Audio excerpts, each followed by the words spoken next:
En 2015, lors de mon doctorat sur les interactions bénéfiques entre les plantes et les micro-organismes du sol, je découvre qu'il existe une manne incroyable de connaissances sur les mycorhizes, mais que cette connaissance n'est que trop peu accessible au monde agricole. Certains champignons microscopiques du sol ont la capacité de réaliser une symbiose, association à bénéfice mutuel, avec plus de 80% des plantes terrestres. Cette mycorhisation a la capacité d'augmenter la croissance, la vitalité et le rendement. Ici, nous réalisons la phase d'audit de sol qui commence par des prélèvements de terre sur le terrain. Et on identifiera ensuite au laboratoire les champignons mycorhiziens qui sont présents dans ce sol.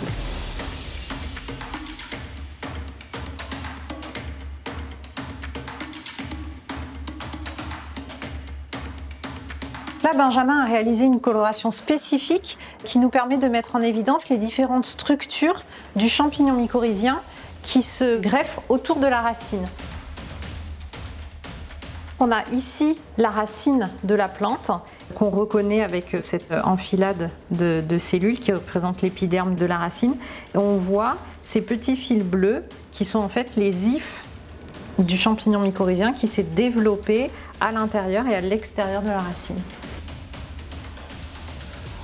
Là, Joël est en train de déposer sur gel d'agarose un produit d'amplification PCR. Donc en fait, on a amplifié un petit bout de l'ADN du génome de nos champignons mycorhiziens qui vont nous permettre d'identifier au niveau moléculaire nos champignons mycorhiziens. Bien que ce phénomène soit de l'ordre de l'infiniment petit, cette symbiose a le pouvoir de révolutionner le monde agricole. En effet, une plante mycorhizée peut produire jusqu'à 2 fois plus avec moins d'eau et moins d'intrants.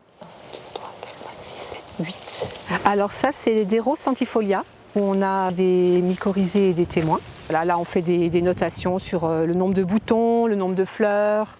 De souvenir, le record que j'ai fait sur ces rosiers, c'était plus de 100 boutons, hein, mais sur un plant.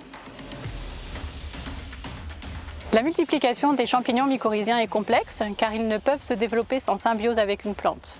Il faut donc produire des plantes pour produire des champignons. Notre savoir-faire, c'est définir et produire le meilleur mix adapté à chaque culture.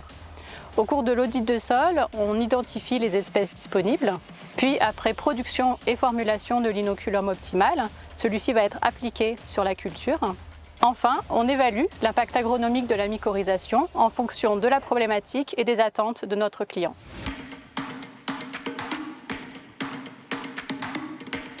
Lorsque Justine m'a parlé de son projet en 2015, j'ai tout de suite vu le potentiel de cette solution biologique. Et c'est tout naturellement que nous avons commencé à collaborer pour faire naître Mycophyto en parallèle de mon activité de chercheuse.